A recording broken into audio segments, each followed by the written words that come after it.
Nigga, the strap. I'm strapped up. Tevin, what was that about? Let's make the fight happen. We strapped the fuck up. Yes, ladies and gentlemen. Welcome to episode 293 of the SZN Podcast. I'm your boy Kam. I'm your boy Flowz. And guys, you know the drill. Please can you head over to our Instagram page or Twitter page, SZN Podcast or SZN Pod. Link in the bio on both those pages, and that will take you to where we're situated that streaming wise. So if you like audio, we've got the Apple Podcast, Spotify links there, and then visuals, the YouTube channel link is there as well, plus TikTok for the short form content, and so on and so forth. So make sure you do that for us, guys. We're very active with our posts, as you can see. Appreciate all the engagement so far. Please keep at it, man. We enjoy it.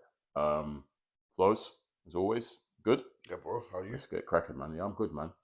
We had the great night of boxing yesterday, to be honest. Yeah. On Saturday. Of course, we got started over here in the UK. Yeah. We'll go to the US in a bit. I've got some things to say. Let's start with the UK, Flowz. Yeah. Big card up in Manchester. This is headlined by Moses Itauma versus Jermaine Franklin. Everyone was in tune because obviously we know Itauma has been dubbed as the heir apparent. Yeah. That might as well be his nickname, man. What, heir apparent? Because sorry, funny, my brother said to me, bro, has Moses got a nickname? Because me and him, we like discussing fighters' nicknames. Okay. We feel like a nickname is almost, I don't say essential, but it really adds to your mystique, right, as a fighter. Especially a good nickname. And we can reel off some cold nicknames that we've had over the years. What your personal? Just quickly, do you have any personal favorites, Flowz, that you'd like to? I think anyone called with Sugar. I think Sugar's cold. Sugar Ray, Sugar Shane. I think that's cold. I'm pretty sure Sugar used to be Shakur's nickname as well when he first came in, but he doesn't use it no more. He doesn't use it. Shame. Sugar's cold. Yeah. What about you? I'm a big fan of SOG. SOG. Son of God, Andre Ward, a big personal favorite of mine. Yeah. But yeah, we can reel off hella nicknames, bro. We should at some point. Actually. Yeah, we can go through our favorite boxing nicknames. We'll go through them. But in fact, that might even be a nice game for next week. Yeah. But Itauma has been dubbed as the heir apparent. Maybe he should make it his nickname. But yeah, I know that obviously because of the way he dispatched Dylan White last year, a lot of people have been super excited to get this guy's and see this guy's next fight. So when it was announced as Jermaine Franklin, I think a lot of people were maybe, I don't know if they expected a better opponent or whatnot, but we said it's a good opponent for him, the level he's at. Franklin is someone that should be able to give him some rounds in the bank, essentially. Before we kick off that one, Flowz, do you want to talk about the undercard first, or should we go straight into the main event? Yeah, we could talk about some of the other cards. Let's talk about something else. So the fights I caught specifically were, I caught the Brad Pauls Shaquille Thompson fight. That was a good fight, Flowz. Mm-hmm.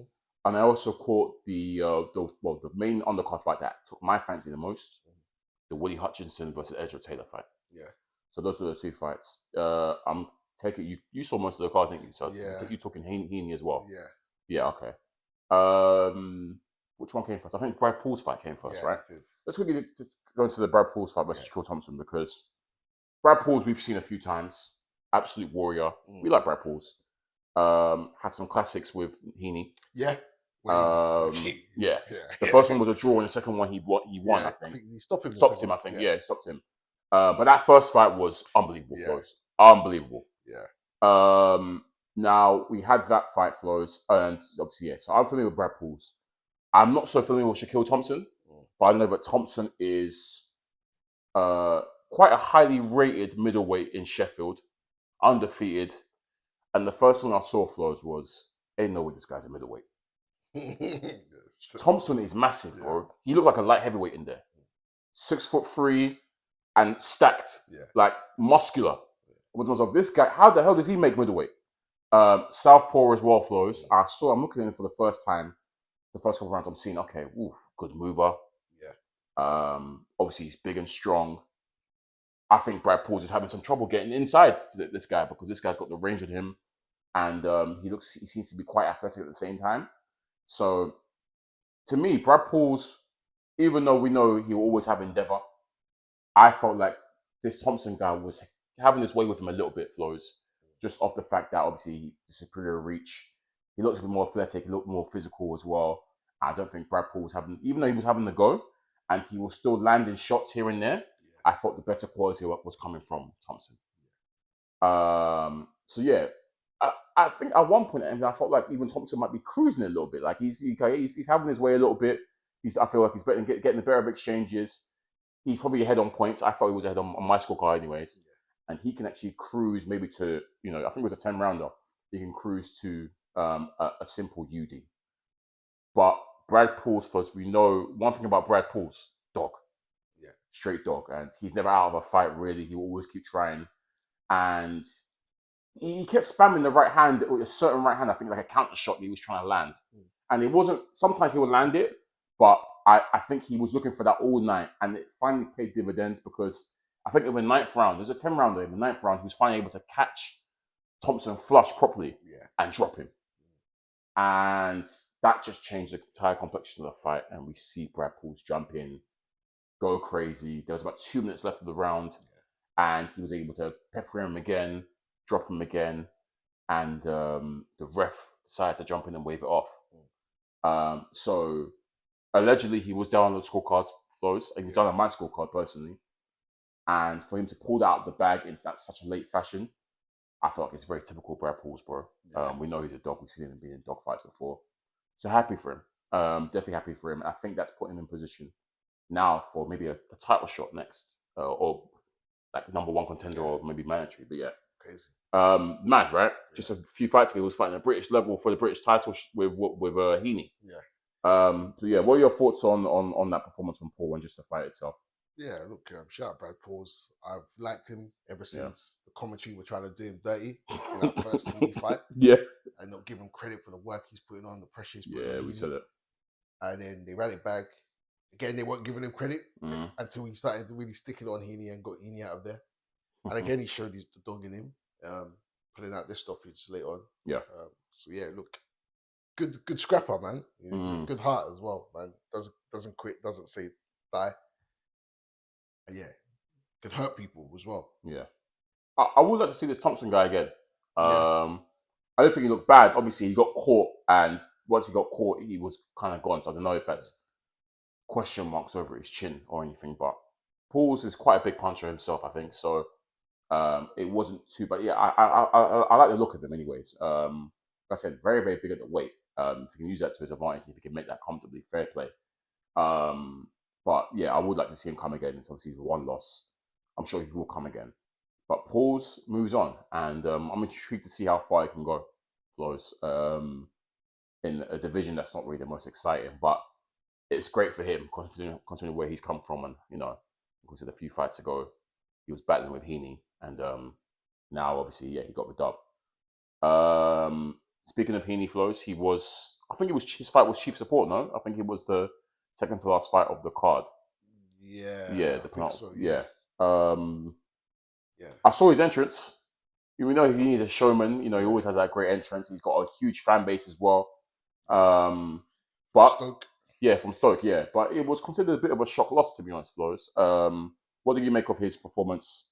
And was it a deserved loss in your eyes? Yeah, he lost. Is it Garburton? I think Warburton. Warburton, yeah. Okay, they say it's a shock, but look, no, I don't rate Heaney. I'm just used to seeing him struggle. And I'm used to seeing him get favoritism because he's always the home crowd favorite. Yeah.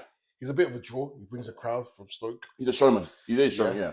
He brings a crowd from Stoke. He has a good following. And for that reason, the crowds back him and the commentators for some reason like to back him. I'm watching that fight. He's losing. He's getting pieced up. And then they're not giving credit to him. It's happening again because you've seen it before with Paul's, right? It's happening. But then at some point, it became undeniable. Yeah. Warburton was really starting to kill him. And piece him up and box him. And start to really do that. And then the commentary started to wake up and started to give credit to Warburton. Good. But they were still calling it close. And they were still acting like Warburton's good work is a small spell. Yeah. So they'll talk about it like, a bit of trouble here for Heaney. But the trouble here has been the last 3 rounds. Right. They're talking about, So they're slow to wake up to it, basically. Yeah, they've been slow and they're not giving full credit. They're not acting like, Warburton's in cruise control. They're acting like, this is a little bad spell for Heaney. And good thing, this time we talked about robberies before.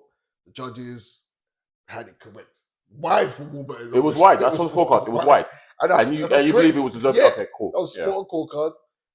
Contrary to the commentary, It wasn't a close fight. They were Yeah. trying to say it was. We've seen this And before, man. the fans' scorecard had it in favor of Warburton. Good. And that's kind of when they woke up. I'm screaming.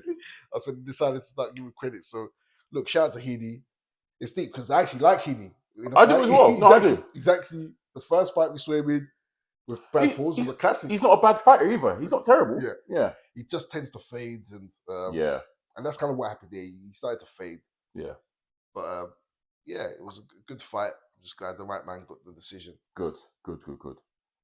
Flowz, Ezra Taylor, Willie Hutchinson. Yeah. We both said we felt like Willie's going to win this. You last week you called Willie. You said he was a problem.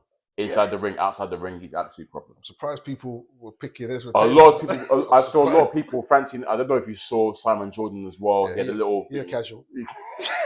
He double casual. Oh, yeah. The thing is, Simon Jordan talks like he knows boxing very well. He doesn't. He knows people in boxing. Yes, that's different. He was saying to Hutchinson to his face, "I think you're going to lose. I think Taylor's going to cook you." It made me laugh when obviously I'm seeing Taylor's entrance. Yeah. And you know what I'm going to say? Guess who I see training him? Yeah. I said, "Oh, brother Malik." Yeah, brother Malik right there. And it's killing me because the comments were frying Malik, but they said, why is everyone getting bothered? Why is anyone bothered getting trained by Malik, man? He just ruins fighters. Everyone that goes to him is now diminished. And they're saying the same for Ezra. Yeah.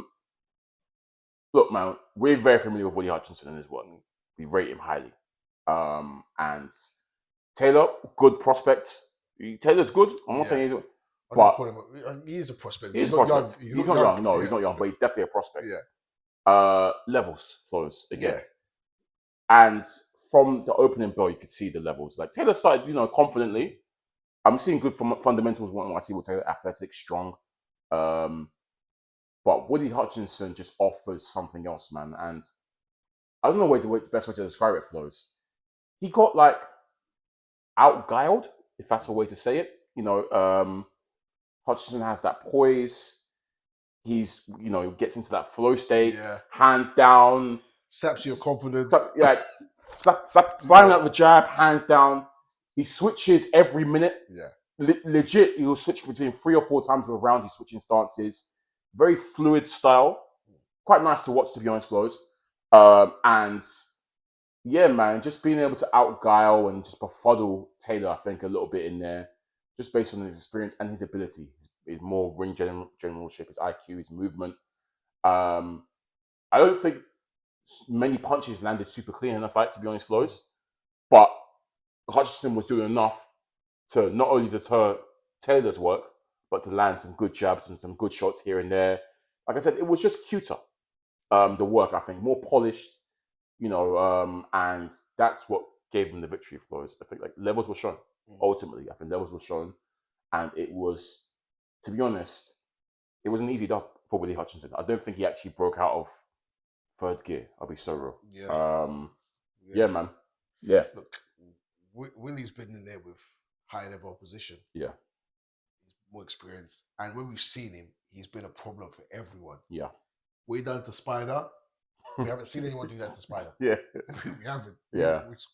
Made Spider look like he was an amateur. Yeah. Make Spider, and that's crazy because Spider came back and beat Dan Aziz. Yeah. Stopped him. So we know Spider ain't a scrub. We've seen Spider fight and gave Waxy hell. Willie's a problem, man. Like I said last episode. Yeah. In the ring, outside the ring. Yeah. He's a nuisance. But look, he's a character for boxing now. I've got to give him that. He's I like him a big lot, character. Man. After the fight, showed respect. Yeah. It cracks me up.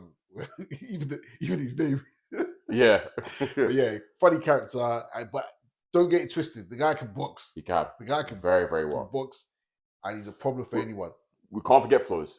He was a super decorated amateur. Yeah. Super decorated. I think he's the first. He might have been the first Scottish fighter to win a gold medal in the World Championship, Amateur Championships. He was highly decorated as amateur. Yeah. And he's only 27. He looks older, but he's only 27. So that early loss in his career fools people. Yeah, it does. People. Don't and the loss to Waxy, it was a close fight. Yeah. It was a close. I mean, who knows how it could have gone? I think it was SD, but Boatsy got a lockdown and a late knockdown, Was it didn't he? two? Oh, no, he got 2 knockdowns. Without those knockdowns, who knows how that fight could have gone, Flowz? We watched that fight. We felt Boatsy did enough to win, but it was definitely a tough fight for Joshua.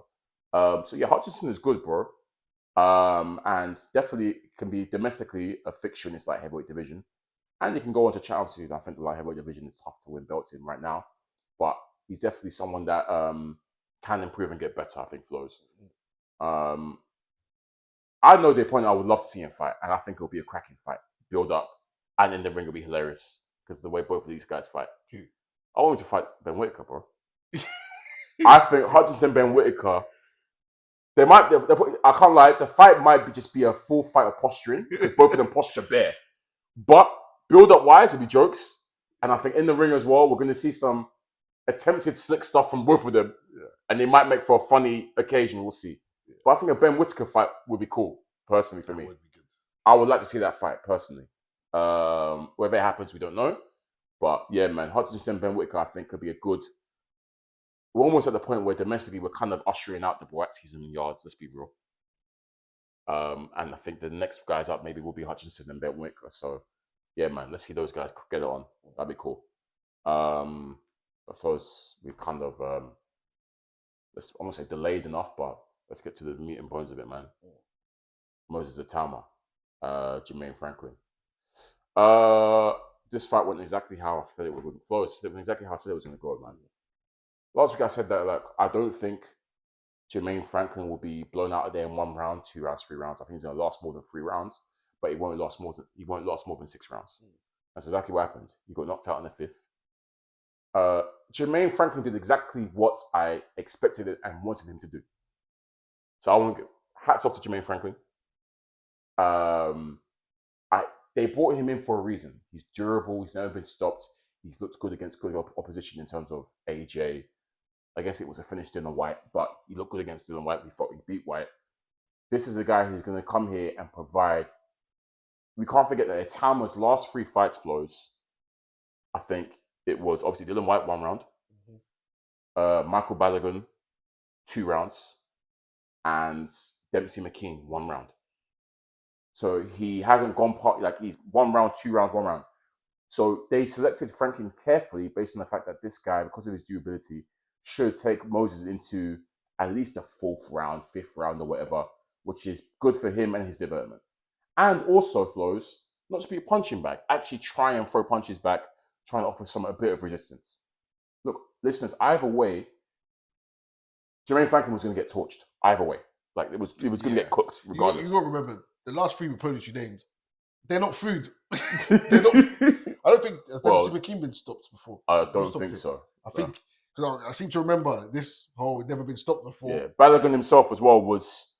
I think he had only lost once previously. Yeah, Dylan White's not food. Even though he's past it. He's food, but he won food. Yeah, I know what you mean. He's not. These aren't journeymen. These are people who are used to getting knocked out. Yeah. So ultimately, look, he was going to get cooked regardless, but it's how you get cooked. Yeah. You know what I mean? Are you going to get cooked in terms of not throw a single punch, or are you going to get cooked in the sense where you actually will try and throw punches, try and offer a bit of resistance? And that's exactly what Jermaine Franklin did. So I'm happy with Jermaine Franklin's performance. I think he did what he could do. He was never going to beat this guy. But ultimately, Flowz, when I'm watching it from the first bell, Franklin, who we've said before in this pod, is quite quick for a heavyweight. The difference in speed, which is going to be the case for every single opponent Moses Itauma faces. We haven't seen speed like this in the heavyweight division for a while. Well, Andy Ruiz maybe if we're talking hand speed, just pure hand speed. Joseph Parker in his younger days was very fast on his hands with his hands as well. But in general, this speed is frightening, blistering, bro. It peppers you. It's mad because his punches don't really look hard, but they clearly are very, very hard because he's stopping and dropping everyone. First round was peak, Flowz. Franklin got fracked in that first round. Yeah. And credit to Franklin, he took it well, went back into his corner. Second round again, kind of getting blitzed, but he's able to soak it up, bro, and, offer a bit of resistance. And this is exactly what I wanted to see, man, because when it gets to the 3rd, 4th round now, I'm like, okay, cool. Moses kind of settled down a little bit, and I'm thinking to myself, okay, I want to see now, Moses, how you've gone from blitzing opponents in record time. You've got a fighter now who's lasted 2 rounds against you. Let's see you break this man down. You've got a puzzle, not so much of a puzzle, but you've got someone in front of you that is a bit sturdy with his defense. He's a bit more durable. I want to see how you respond to that now and break this guy down to take him out later on in the fight. And I'm seeing Moses now, he's banging to the body. The body work was good to me, Flowz. He's hitting to the body. He's trying to open Franklin up. And these are good things to see. Yeah. And obviously when Franklin is now jumping in with hooks and leaping shots, and Franklin was doing what he could, because obviously I felt like he knew himself that if I don't commit to punches, if I don't throw properly, I'm just going to get countered, which is what was happening. But there are opportunities there for him to jump in with some shots, and he did. And I'm seeing good footwork from Moses to evade it, to roll the punch. You know what I mean? Yeah. So I'm seeing things that we haven't seen in Moses because of the fact that he's been blasting guys out of there so quickly. Yeah. So ultimately, Flowz, the fight went exactly how I expected it to be, and I got exactly what I wanted to see. A great performance, a good stoppage. Moses, someone offer a bit of resistance to see what else he can do from a small defensive standpoint, but also breaking the guy down. So overall, bro, I was happy with the performance. What about yourself, bro? Yeah, look, Moses is the truth. Yeah, we know that. Look, we said that when he was like 18. He was our breakout fight of the year last year. Yeah. And a lot of people, we put up a poll and a lot of people didn't agree. They gave it to. But look, you can't deny Moses. Now I'm seeing the Americans tuning into him now. They're messing with him. Yeah, look, from round one, it was, like you say, it was peak for Jermaine Franklin. Yeah. It was peak. He was rocked. He was wobbled. I think he looked, every round he was getting hurt, really. Yeah. Every round he was getting hurt or buzzed or wobbled. But because he's so durable, it's not like he's going to retreat or he's going to be on wobbly legs. Yeah. He was sticking out his tongue. He was getting cracks sticking out his tongue. There was even times where Flowz, when he got rocked, he would try and respond with a big shot straight away. Yeah, fire back. Yeah. So Jermaine Franklin, credit to him. Yeah. And even before the stoppage came, I'm like, this guy's getting cracked. Yeah. And he's still there. Chin. Yeah, you say. This guy's got. But the thing with Moses, he's not even like trying to crack his jaw. He's cracking temples. Top of the head, yeah. Cracking top of the head, cracking temples. He's fake. And he's doing that on purpose as well. Yeah, he's intentionally going for those shots.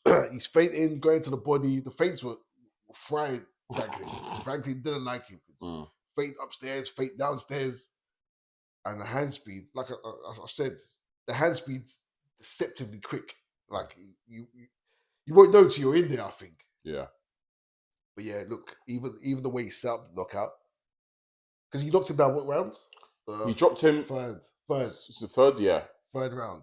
He dropped him and in the corner, temple shot, dropped him.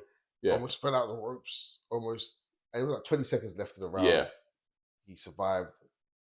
And then went on 2 more rounds. Yeah. And then that uppercut to have Franklin spinning around. The stoppage was beautiful because the shot actually knocked him down. Was the lightest shot he threw the whole round. So the uppercut itself, he's coming in and he's hitting with the uppercut, right? But he was actually going down from the uppercut already. Yeah, he was. Yeah, that uppercut actually froze him and was already dropping him. He was spinning in one circle. Yeah, but he was going down at the same time. Obviously, for good measure, he's cracked him again. And so we've seen Franklin face plant the floor. Referee jumped in straight away at the end of the fight. Yeah. Now we see Franklin and his team furious with the ref, saying they would have got back up, blah blah. The ref did the right thing. Do you think so? Yeah, man, I'm not minded it, bro. It was a dirty knockout. Yeah. And we know the moment he got up, it was long for him anyway. So no, I don't think he would have beaten the count. I don't think he's beaten the count. And even if he did, he was about to get fried again. So yeah, man, I'm happy with the stoppage. Yeah. Obviously, pride, ego as a fighter. These lot want to go and these lot want to die in the ring in it. So, but yeah, the referee did his job. I think. Yeah, I think Franklin's corner are the only people on the planet who think that was. That's what people were saying. They said, yeah, ones, because you've got to look at stoppages in context as well. Franklin's been getting cracked from round 1. Yeah, rocked and off balanced and already been dropped. And that one, he was out on his feet with that uppercut, spinning. and face planted. So I think, look, it was the right decision. I don't know what they're complaining for. Yeah, man. I don't know. He was trying to get up. I'm watching him trying to Yeah, get he up. was trying, yeah. I'm watching him try to get up, but if there was a count going on, I think he might try and rush and sprint fall down. Yeah. Because the way he went down was crazy. Yeah, man. So look, I ain't mad at the stoppage at all. I think. Look, Frankie could hold his head high, man. He took work, and I'm not being condescending here. He took Buddy to the 5th round, the longest he's ever gone, and he gave a good account of himself, which we knew he would. Can't forget, Frankie hasn't fought for 2 years. He's been active as well. He's not young. He did this thing, but he was always going to get fried. It's just how he did, how he got fried, and ultimately, Flowz, a big statement made in the sense that Franklin is someone that said been in with AJ, been in with Dylan, been in with other guys, never been stopped before. And Moses was able to do that to him, drop him. AJ never dropped him, I swear. AJ never dropped him. Did he? I can't remember. I don't think he did. But was able to, stop a guy who was known for his durability is a statement in itself. Yeah. What next for Moses? That's the big thing now. What next for Moses? We're throwing names around. I know who it shouldn't be, and it shouldn't be Alexander Usyk. It won't be. Yeah. Let's get out of the way. It's not, Moses and Usyk. Flowz, I'm just jumping what you say as well, Flowz. I need people to remember who the hell Alexander Usyk is, because it actually was annoying me. What, that people think Moses would beat Usyk? Yes, I'm seeing tweets from actual boxers saying, "Oh, just for the record, I think Usyk loses to this kid." I need everyone, to remember who the hell Alexander Usyk is. Let's not have short-term memory here. Let's not have amnesia. Let's not do up recency bias. Usyk beats Moses Itauma. If the fight next, he loses. So let's not, again, overhype, or not even overhype, but push this kid into a fight that doesn't need to happen right now. We know he's got to wait Usyk out, and then he can take over. But in terms of what's next for him, so I just want to get out there because it was annoying me. I'm like, well, who the hell do they think Usyk is? Come on, man. Let's not go and check. Go check the resume again. Do your Googles. Do your damn Googles, man. About flipping Alexander Usyk before saying Moses beats him because he beat Franklin. Do you want to see it though, Moses v Usyk? No, you don't want to see it. Nah. Explain. Because I don't want Moses to take an L now, because I think it's a guaranteed L. Okay. I'll be so real. I think it's a guaranteed L, and it's a shame for him to take that L so early in his career unnecessarily when Usyk, to me, is on the way out. Yeah. He said he's got 3 fights left. What about the opposite?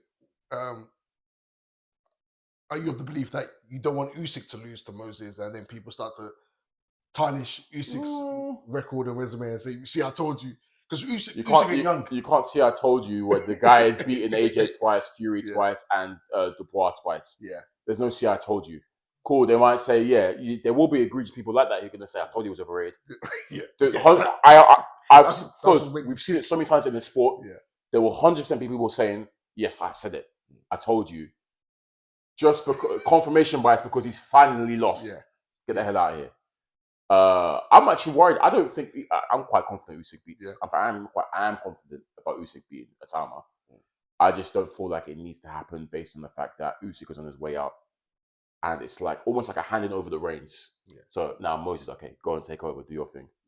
Yeah. So that's why I told you I don't want to see Usyk fight any of these guys again. Yeah. Yes. I've said it. He claims he's going to fight Fury third time. I'm against that. I don't want him to fight AJ again. I don't want him to fight Dubois again.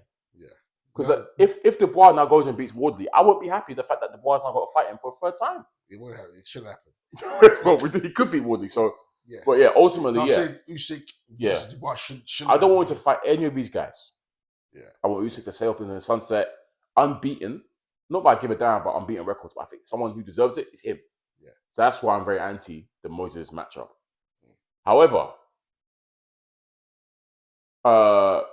I think Moses is now, because we said that he's in such a weak position that he hasn't fought like the elite, but he's clearly damn near elite. So the level now of like the Zangs, the Caballeros, like I'll be so real for us. He beats Wardley to me. I think he kills Woodley. All the British He was a champ. So I think he beats Dubois. I'll be so real. Dubois is tough. Dubois is a tough one. I think he beats Dubois. Okay. Obviously, it's tough to say this because we still have not seen this guy's chin tested at all. Franklin landed some shots. He landed some shots, but we still haven't seen him tested ultimately. So he still hasn't fought a 12-rounder. So it's hard to gauge, but I do think he's ready for those guys. Essentially, I think what's going to happen with him, Flowz, they're going to fight him one more time. Frank says he's going to fight one time in July, and then from there he's probably going to be mandated because he's number 1 in 2 bodies right now. Yeah. Gassiev. They still got that regular champions belt, don't they? Is it WBA? I think they do, yeah. Gassiev has that. Yeah. And what's the other? Woodley. Is it Woodley? Woodley was super then, as in the main one. I think is Itauma. I know he's done 1 WO, I think. And then, it might be WBA. Okay. Or is it IBF? One of them anyways. But yeah. So if he fights again, like I said, someone of a slightly higher level than Franklin, so Zhang, Frank Sanchez is still about. Do you have any name you like, or any specific name I like? Not really. No, there's no specific name I have in my mind, but just someone of a higher level, essentially. And afterwards, maybe title shot. Whoever's got it, maybe. Yeah, interesting. What about you? Do you have a specific name in mind? Not really. Yeah. I think credit to Moses. When people mention Usyk, he's very respectful. Super. Yeah. He understands there's a pecking order. He Yeah. likes to say that. He can't go from this level to fight Usyk. Yeah. When other people are waiting in line, like Kabayal, Yeah. Woodley, Sash Dubois, yeah. Gassiev, AJ Fury still in the mix somehow. Like he's acknowledging the rankings and he's acknowledging the bread. Yeah. Like there's AJ, there's Fury bread, as opposed to me. He can't skip the queue. Yeah. For me, who I'd like to see him in next, I think there's a few names floating around. Obviously, Caballal's floating around. Yeah. Frank Sanchez, I think he's got a fight lined up. That would be good. There's Bakoli. I forgot about Bakoli. FA? A good test. FA Jabba? FA. He does beat FA, yeah. There's Joseph Parker. Yeah. These are good tests. So I'm kind of happy with Frank Warren's plan. I think have him out in July. Maybe not against these guys I've named. Maybe some like a Zhang. I think Zhang's definitely fading to a degree. Where's Drew Joyce at? No, bro. I'm not trying to see a murder, man. The movable. What's he called? Joe Joyce. Yeah. I Hergovic, even though Hergovic's got a fight, but along those like Hergovic would be a good opponent. I feel like. So I think he can start moving in that direction of the names or the people who've been in and around at the top level. So because he's the truth. He is the truth. And he's gonna have problems with people going to step in on the ring with him. Yeah. Because me, as I'm sitting here, I don't care who it is. No one wants that. If I'm managing a fighter, nah. I'm pretending. I'm saying, he needs to work his way up. Yeah. If I'm Fraser Clark, I'm telling him he needs to work his way up. That's so funny. It doesn't matter. He's very past that level, man. Bro, you have to do everything you can to try to avoid this kid. No, I'm stupid. And they're gonna do it.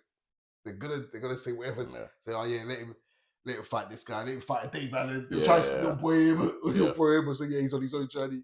They're all gonna avoid him. And fair play. Yeah. A fair play. Because it's high risk, low reward. Mm-hmm. You're gonna get done up by a 21-year-old. Actually, you get done up by a 21-year-old. Oh. So we'll see. Look, he's young. Let him keep working through the levels. I'm in no need to rush him. I think this is beautiful that he's going through this process.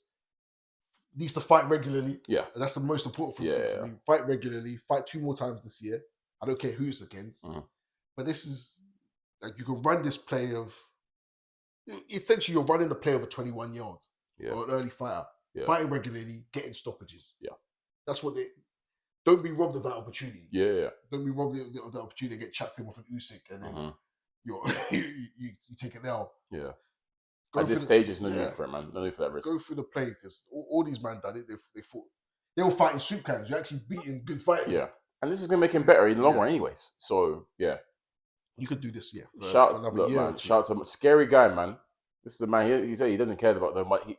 I don't know if you saw one of his interviews. He said, look, he doesn't do this for money. He doesn't care about money. Yeah. He said he just loves to fight. Like he said, he needs this because if not, he doesn't know what he'll be doing. So he just that's a scary guy, man. So shout out to him, man. Stone guy. But yeah, definitely the truth. It's not a hype train, Flowz. He is legit. Yeah. We said this from we first saw him when 18. Yeah. I think that's when we first caught him to him and said, "Yo, forget all these blah blah." Like, remember what we said? You said we already passed that. On this pod, we said, "Look, this upcoming British Cup we don't rate, bar one man, and he's not even announced yet. He's only 18, but he's coming. Moses is coming, and we said prepare for him." We were early. We were early to this. He was younger, less experienced than all of them. Yeah, we actually rubbished an entire generation if you think about it. We excluded him. We separated him from that. We said, apart from him, the rest of these guys aren't even that good. But shout out to Wardley. We have to pick up Wardley because even though we said he's not, Wardley's taking himself there for just pure dog and the right hand. So Wardley surprised us a little bit because we actually think Wardley will get to this where he's at now. So shout out to him.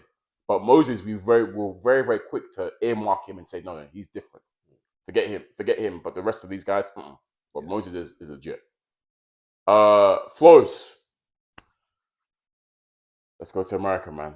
Oh yeah, we have to go to America, buddy. Keith, one-time Thurman versus Sebastian Fundora. Now, Flowz, you've known me for a long time. And any opinion I have, I'm very bullish about it. You know me. I don't really hold back. Yeah. I say my opinion. If I believe in something, I believe in something. Yeah. I was wrong. Yeah. And I don't mind being wrong because you know my Flowz, I'm right so many times on this pod. I'll keep it about. Listen, I'm right majority of the time on this pod. So every now and again, I might be wrong. I'm only human. I don't mind it. It's calm. You didn't really believe Keith would do it. You wanted him to do it because he's my guy. Yeah, I was a huge Keith fan. I said, you know what? You know, I hope that he can, you know, surprise us one last time. I'm hoping prime Keith Thurman would show up. Yeah. Obviously, I didn't know what condition Keith was going to show up. Yeah. And I was aware that obviously he fought twice in 6 years he's fought twice. Yeah, something like that. Yeah, it's 6 years and twice because he took 2-3 year layoffs. So look, man. But I want to give my reasoning. So obviously, yes, it was a nostalgia tip and just me being the passionate merchant for my book, a fan of Keith.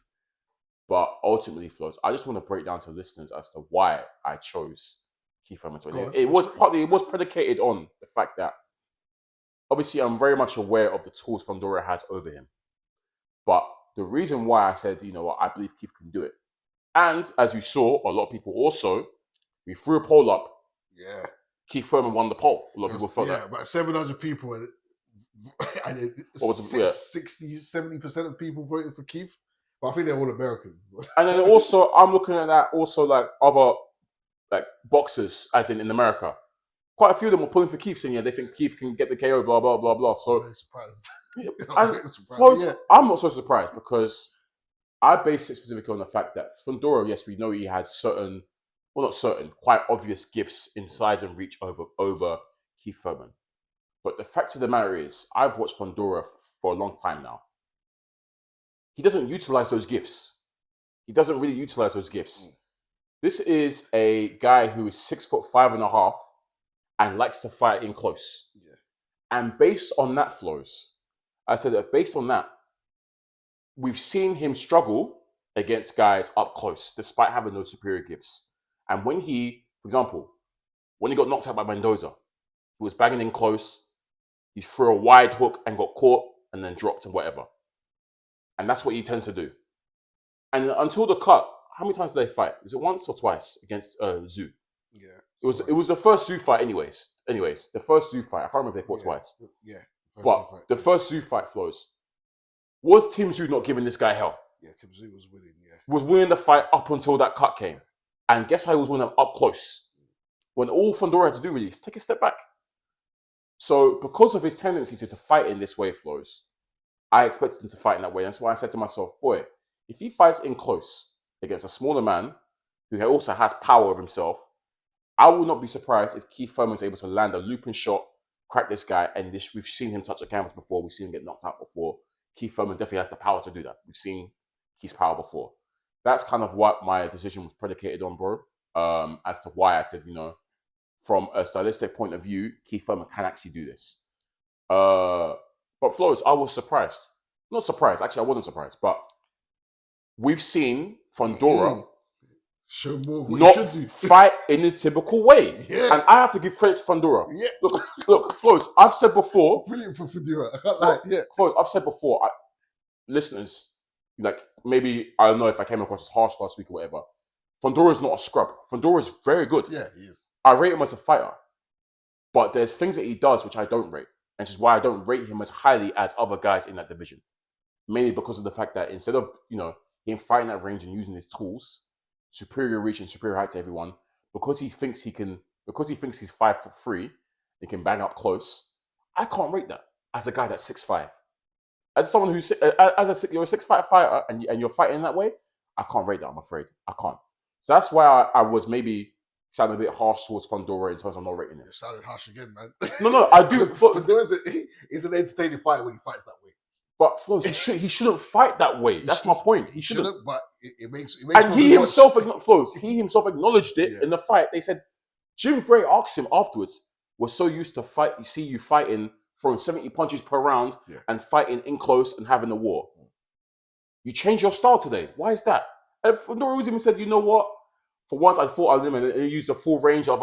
He basically alludes to the fact that he changed it up because he felt like it would have been better for him in this fight. And look what happened, bro. Brilliant. Look what happened. And he showed glimpses of it in his last fight as well against, I can't remember who his last opponent was, but he showed a bit of glimpses as well. Yeah, we spoke about it, I remember. Yes, you remember. Yeah. But this fight, Flowz, from round one fully, we're seeing Fundora. The first thing he did was crack Keith Thurman with a jab. Yeah. This guy, like I said, this is a well-known volume puncher, 70 punches per round. Yeah.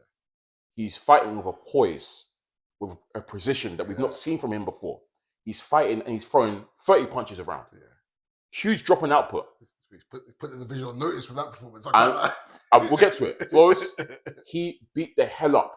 He beat Thurman the hell up. Yeah. Like, each round got worse and worse. That fourth round was the worst round I've seen Thurman ever chop in his life. It was bad. He was getting battered from pillar to post. His face was a bloody mess. Saved by the bell, wasn't he? Yes, saved by the bell, yeah. Saved by the bell too, yeah. We've never seen Keith Thurman look like this. Keith could not get inside him, as in managed to get close to distance, getting tagged with jabs and long-range combinations.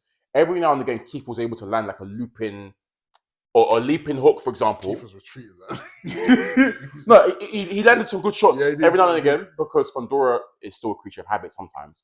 But ultimately, Flowz, this was the most poised and precise we've seen Fundora, and he finally decided to use his tools. Finally.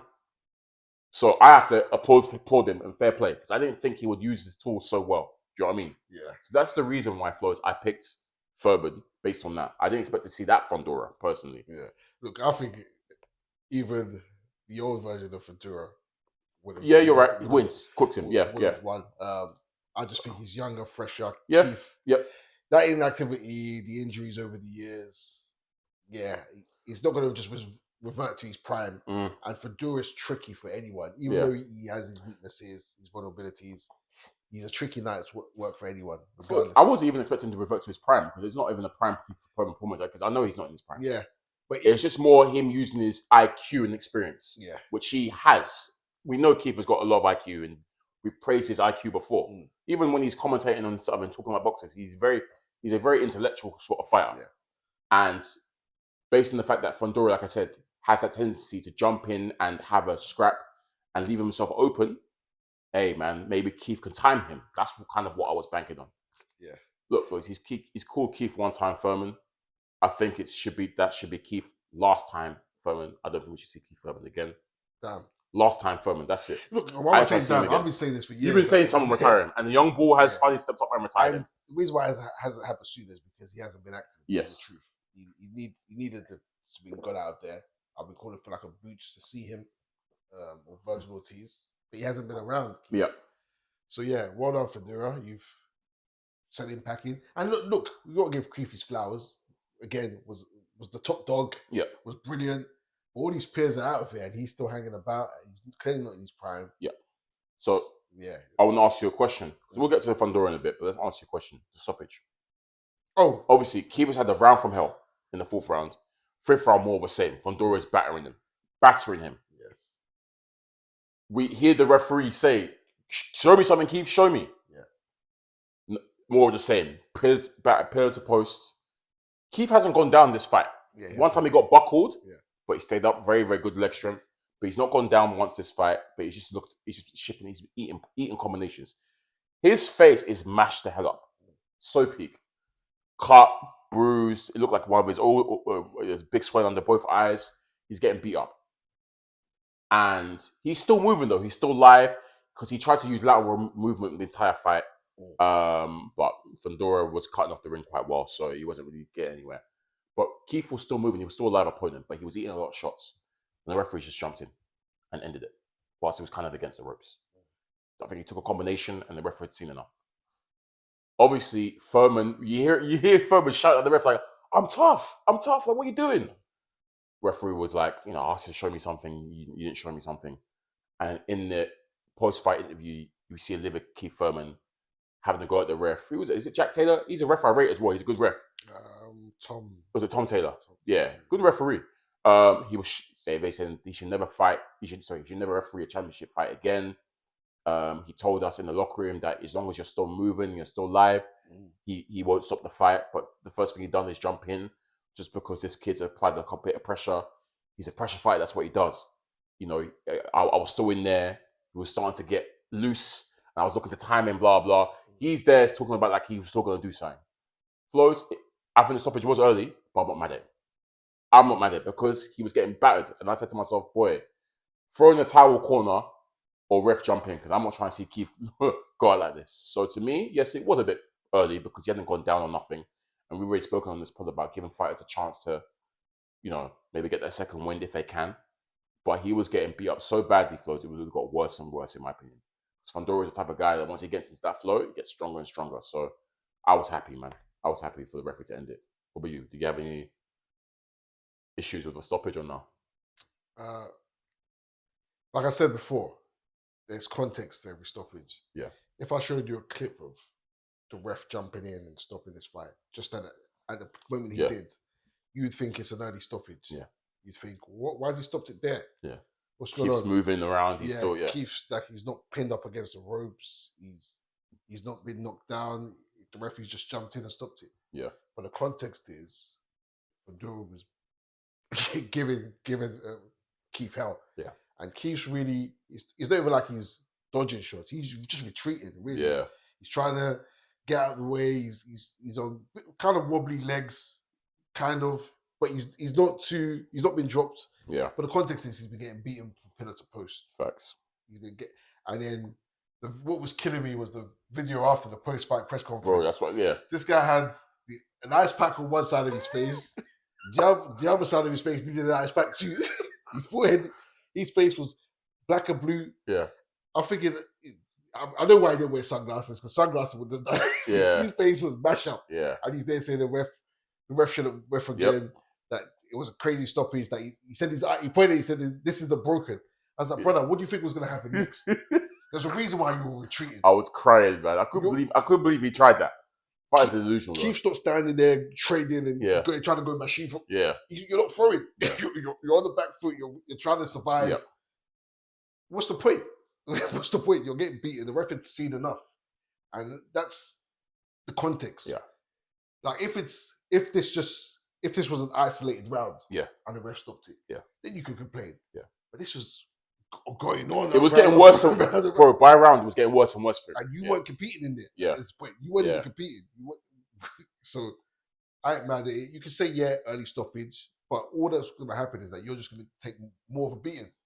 It's what I saw. You were hoping for a puncher's chance at this point. If that's what you're saying. And like Mendoza, I guess. Yeah, but he wasn't. At least Mendoza. Yeah. You weren't even in there to punch. Couldn't get to him all night really. Like, apart from a couple of shots that landed, he won't really get into him, and the range was the issue. Bro, talk about Fundora, because you mentioned he might put the division on notice with that one. Maybe you could say it was because it was a cook Keith Thurman. I don't know, but Keith Thurman was moving around and he was still cutting off the ring very well. Look, Fundora was already an issue in that division just based on the height alone and the reach. Cool. I didn't think the engine. And the engine, yes. The engine. Yes. Volume. But him fighting like that, if that's for the foreseeable, he's an even bigger issue for sure. Because no one's gonna outrange this guy. No one's gonna outreach him. And he's powerful. We can see that. He's built like a twig, but he's flipping patty. Them bitches. Look at Keith's face. He clearly can throw them punches, boy. So yeah, great fight. Look, I still favor Flowz. I still favor with Boots. Oh yeah, and I still favor Virgil. Yeah. Even though him and Virgil, I think will be a war, to be honest. Yeah. I still favor those guys, but him fighting like that makes it a more closer argument for sure, because of the fact that you have to try and get inside this guy, and with that range and reach, it's tough. It's gonna be very, very tough. Yeah. And the fact that he's got a crazy engine, you have to knock him out to stop him. Yeah. But I still favor those other guys. But yeah, man, not to be like, I rate Fundora. I just think that there's still certain weaknesses in this game, and he's ironed out some of those weaknesses now by fighting for someone, befitting of his build, basically. Yeah. I think you should I know, as you said, Flowz, it's more exciting for the fans and entertaining to fight how he used to fight.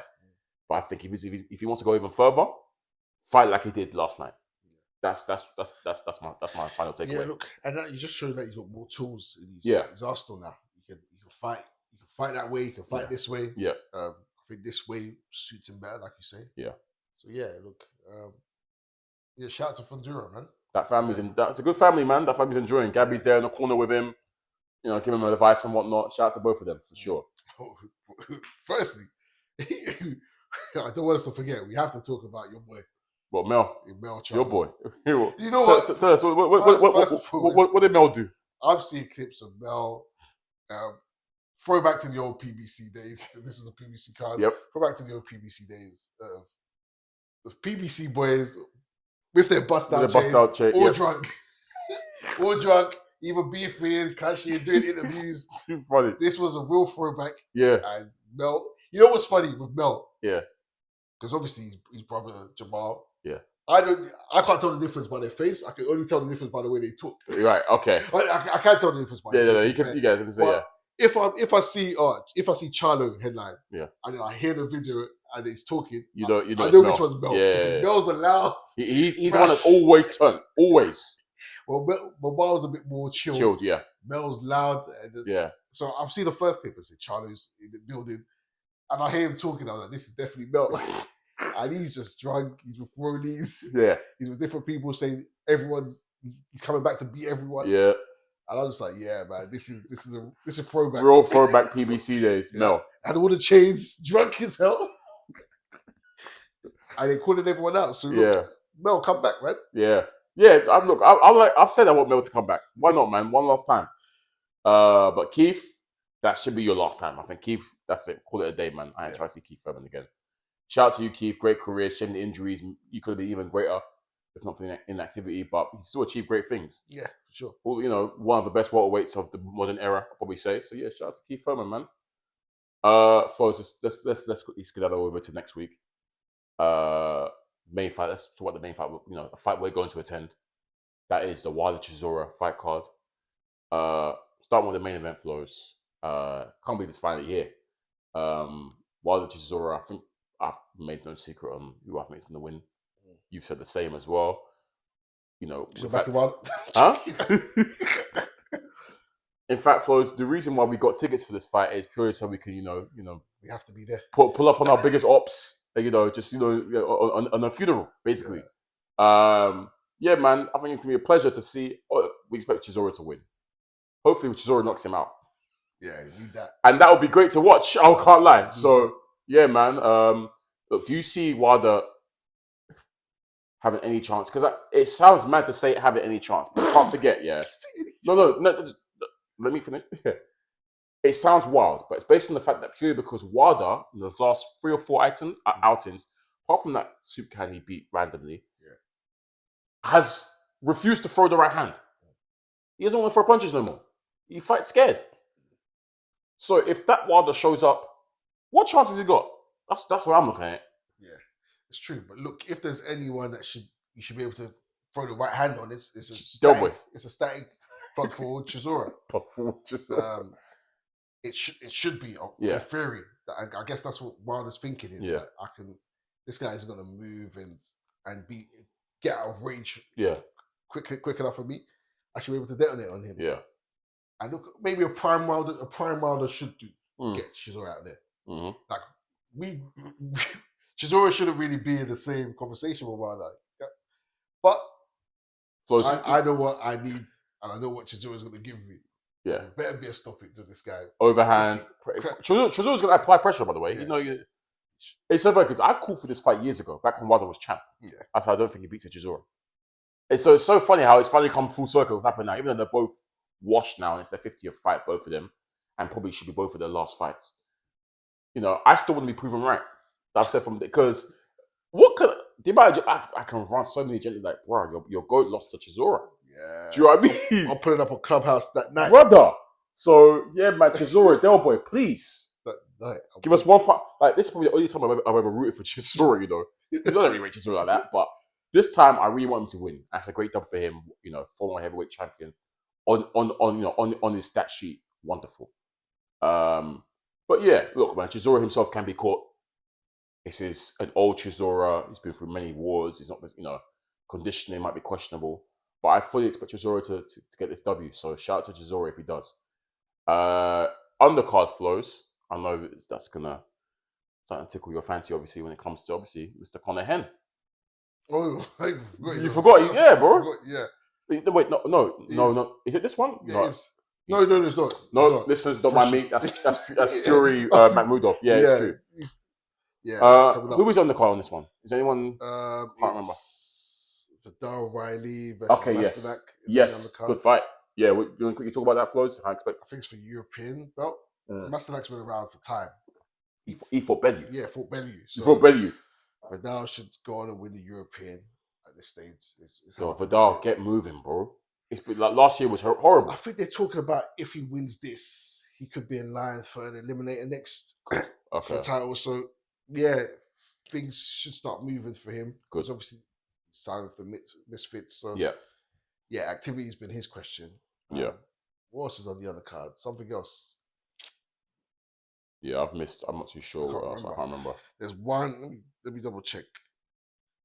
What's it? What's the cards? Chisora. Oh no, on the card.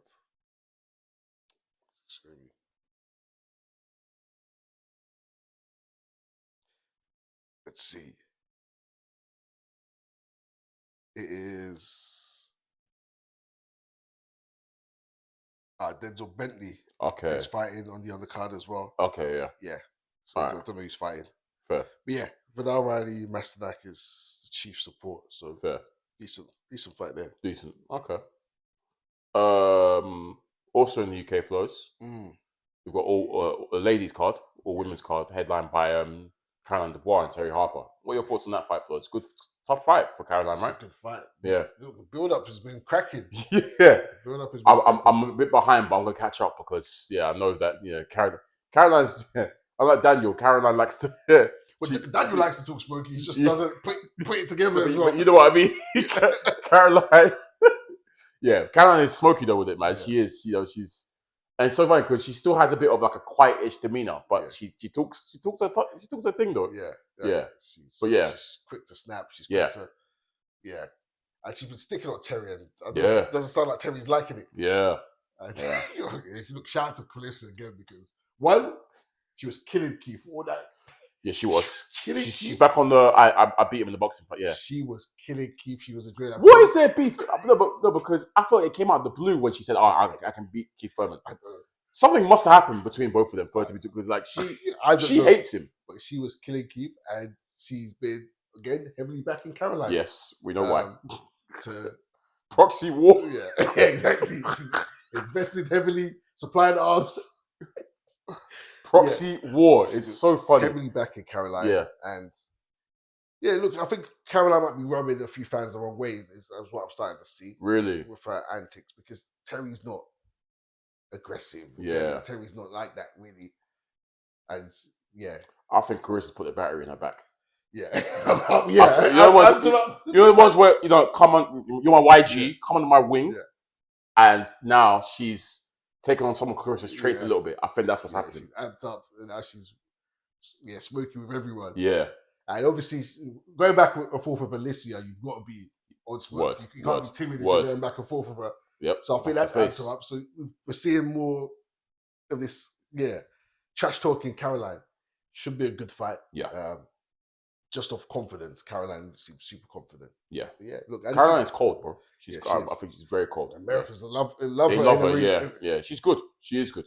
Terry's no scrub though. We've seen Terry a lot. So yeah, good fight. Yeah, women's card. Eddie Scotney's on the undercard. Yeah, there's a few names. It's on Sky with Jake Paul's production. Yes. Oh, what's he called? MVP. Yeah. Shout out to Jake Paul again. Yeah, good card. And then also what we have, Tim Tszyu in action as well. Yeah.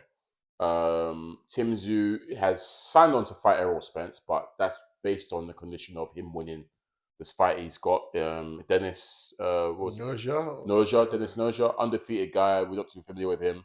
20-0, 9 knockouts. But yeah, in Australia on Sunday, he's fighting Tim Tszyu. If Tim Tszyu wins this, then he goes on to fight Errol Spence. That's supposedly what's been signed on. If he loses, that fight is cancelled. So I hope Tim Tszyu wins. Again, Spence is a madman. You know, he does this whole no warm-up thing, and he's still clearly doing it, because to go straight into a 3-year layoff into Tim Tszyu is crazy. But you know, Tim Tszyu might be on the back end of his not back end of his career, but a bit of a slide because of those losses he's been taking. So we'll see. But yeah, good fight, I guess, and hopefully Tim Tszyu comes through that one. Flowz. News? Is that it? Yeah. Yeah, man, it's been a big episode today. I haven't seen much in news really, just the usual couple Twitter spats and whatnot. I did want to ask you actually. Yeah. What do you make of this link up between AJ and Usyk? I want to talk to you about it. Yeah. AJ training with Usyk. I'm a fan of it. I'm a fan of it, man. I'm a fan of it. Look, man, I think it shows AJ's humility. A lot of fighters wouldn't do this. The guy who's beat you twice. One time had you gasping for air. One time had you concussed. You go hip hip hooray, whatever. Yay. God, gave him CT that night. Oh my goodness! The funniest and probably the most awkward post fight. I remember when I watched that live. I said, that set off a whole. Anytime AJ done interviews after that, like he's lost the plot. Yeah. Everything AJ done, they kept saying he lost the plot just because of that. That interview there, I can't lie, it was dark. Watching that as a fan, it was dark. I said, please take the mic from him. He's so concussed, so dark, man. Look, man, why not? AJ showing. I think look, outside of boxing, as I've always said, like on a human level, we never stop learning. We should always be open to learn new things, and that gets us better as humans. And AJ is showing that for him, you know, this boxing, he lives and breathes this boxing thing, and he always wants to get better. Why not learn from the best in the business? Clearly, obviously we know Usyk's got a fight coming, but AJ's also like getting ready to fight again. Why not learn from a guy who beat you twice, but you're willing to take direction to improve yourself? I think it's great, man. It shows great humility, and I like to see that both of them get on well enough to do that. And I like Usyk's words about, you know, encouragement for AJ, saying he will come back stronger, he can be champion again, this, that. So that mutual respect and camaraderie, I can't say the word, but you know what I'm trying to say. Camaraderie is great to see, man. So yeah, man, I know a lot of fighters wouldn't do that. A lot of fighters, their egos are in the way, their pride's in the way. AJ is showing, he's always shown that he's a humble sort of person anyways throughout his career. And I think this is a testament to it, man. So yeah, I'm a fan of it. I'm a fan of it for real. Yeah, same. I see a lot of people who criticizing it. That everyone hates AJ, man. That's cool. I think it's good to see. Like you say, from both the boxing side of things, learning, also the human side of things, like AJ going to Ukraine, and them showing that they could come together and unite. And you always say after the fight, it's always good to see people come together. Look, this is it again. Yeah, I think it's good what they do. That's what. Don't forget, it's like this is a sport that's also a brotherhood as well, in the sense that, you know, fighters always have that mutual respect from each other because they lace up the gloves and go into war for 12 rounds or however it is. There's a brotherhood and you know, fraternity that is formed in that sense. So, and this is, I think, testament to it. So yeah, shout out to Usyk for that, and AJ as well for being willing to learn and, you know, be taught. So yeah, man, I'm all for it. Actually, one more thing as well before you sign off, Flowz. I meant to touch upon it last week, but forgot. The top rank news. Top rank signing with the Zone. Yeah. Which again shows the Zone pretty much have the whole monopoly on boxing. Really, it really is the home of boxing. But I said, Flowz, it was super funny how a lot of guys, when Eddie Hearn first announced Matchroom movement to the Zone, fried, cooking Eddie. Yeah. Bob Arum, chief among them, cooking him. Frank Rowan used to call it. He never used to mention it. He said, "Oh, they're fighting on the app." Yeah. They never used to mention the Zone. They used to call it the app. Now we're at Queensbury, the app. Bob Arum, who used to criticize Hearn for doing the app. Golden Boy, the app. Yeah. All the major promotions are now fighting under the Zone banner. So Hearn was a trailblazer, man. He called it from jump. These guys are going to take over, and he was there. BBC, that Ireland is looking very lonely. Obviously, you lot have just signed the big deal with Amazon Prime, but boy, if that runs out, BBC, man, come to the table, man. Come to this side of the street. But yeah, good to see that. Obviously, they're Zone doing their thing. But Flowz, bumper one today. But yeah, I think we can call it day there. This has been episode 293 of the SZN Podcast. Once again, I'm your boy Kam. I'm your boy Flowz. As always, you know where to find us on the streaming platform, guys. Peace. I'm taking a strap. I'm strapped up. What was that about? Let's make the fight happen. We strapped the fuck up.